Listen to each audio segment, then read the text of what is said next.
যেখানে দীর্ঘ জীবন একসাথে কাটাতে পারবে না জেনেও একটি মেয়ে তার স্বামীর পাশে থেকে যায় মৃত্যু পর্যন্ত, সেখানে একজন তারকা বক্সার নিজের স্বামীকে ব্যবহার করেছে নিজের স্বার্থে, নিজের নাম কামানোর জন্য, নিজের টাকা কামানোর জন্য। কিন্তু পরবর্তীতে সেই স্বামীকেই কাপুরুষ অপবাদ দিয়ে নিজের জীবন থেকে দূরে সরিয়ে দিয়েছে। उनका सक्सेसफुल करियर छोड़ के कहाँ सक्सेसफुल करियर, कुछ भी सक्सेसफुल करियर है ही नहीं। गली गली में फुटबॉल खेलते हैं, आप लोग भी खेलते हैं ना। आप सुनील छेत्री बन गया, मेरा अर्निंग से सब कुछ मिल गया, 1 रुपया भी नहीं कमाया। वो घर और बच्चों को संभालते रहे, अपने लाइफ सेक्रीफाइस करते रहे और आप मेडल पर मेडल कुछ भी नहीं, कहाँ सेक्रीफाइस किया। तो सुबह शाम सोते रहते हैं, लड़की का कमाई खा के बैठ सकता है ये इंसान। बिलीफ, ट्रस्ट, फेट, इतना झूठा इंसान है ना। এরপর মেরিকমকে সোশ্যাল মিডিয়ায় হেটের মুখে পড়তে হয়, কিন্তু তার স্বামী এখন মুখ খুলেছেন, সম্পূর্ণ সত্যিটা সবার সামনে প্রকাশ করেছেন।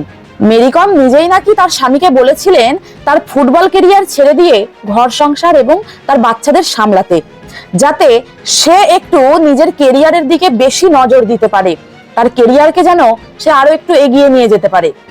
তার কথা মতো তার স্বামী তাই করেছিলেন। মেরিকম যাতে তার ক্যারিয়ারের উন্নতি করতে পারে তার জন্য তাকে সাহায্য করতেন। তিনি বলেছেন তিনি মেরিকমের জন্য রান্না করতেন, ড্রাইভারের কাজও করতেন। মেরিকমের একাধিক বিবাহ বহির্ভূত সম্পর্কও ছিল। 2013 সালে এক জুনিয়র বক্সারের সাথে সে সম্পর্কে জড়িয়ে পড়ে, যার প্রমাণ তার স্বামীর কাছে রয়েছে। তিনি আরো বলেন মেরিকম নাকি তার বিরুদ্ধে চুরির অভিযোগ এনেছে, কিন্তু তার পার্সোনাল ডিটেল যাচাই করলেই বোঝা যায় তার নামে কোনো টাকাও নেই বা তার নামে কোনো সম্পত্তিও নেই। তিনি এটাও জানান মেরিকম তাকে ডিভোর্স দেওয়ার পর তিনি ভাড়া বাড়িতে থাকেন। একসময় মেরিকম তার স্বামীকে নিজের জীবনের পিলার বলতেন, যে পিলারের উপর ভর করে নিজে জীবনে এতটা সাকসেস পেলেন, সেই পিলারকেই কাপুরুষ এবং চোর অপবাদ দিয়ে নিজের জীবন থেকে দূরে সরিয়ে দিয়ে অন্য জীবন সঙ্গী খুঁজে নিলেন। তবে কি সাকসেস মানুষকে অন্ধ বানিয়ে দেয়?